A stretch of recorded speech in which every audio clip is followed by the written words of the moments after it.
আজকে আমি আসছি চরতারাবাড়িয়া নদীর ধারে। আর বাংলার অপরূপ সৌন্দর্য যদি আপনি উপভোগ করতে চান, অবশ্যই নদীর ধারে আসতে হবে। আর নদীর ধার বলতে বাংলার কিন্তু একটা প্রবাদীয় কথা আছে যে নদীমাতৃক দেশ।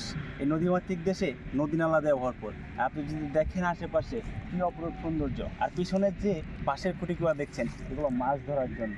আর আরেকটা জিনিস, এখানে কিন্তু নদী খনন হয়েছে। এইদিকে যদি দেখাই তাহলে দেখবেন যে উঁচু উঁচু পাহাড়ের মতো তৈরি করে রাখছে, মানে বালুর স্তূপ তৈরি করে রাখছে।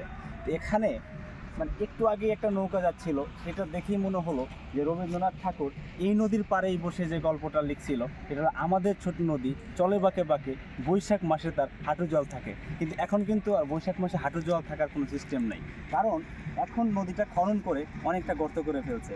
এখন হাঁটু জল আর হয়তো হবে না, এখন আমরা নৌকা দিয়ে পারাপার করব। আর এখন আপনাদের দেখাবো যে এই পাশে যে মানে ভিউটা আছে, এই ভিউটা যদি আপনি এখান থেকে উপভোগ করতেন, আপনার মনে হতো যেখানে সারাদিন বসে থাকি।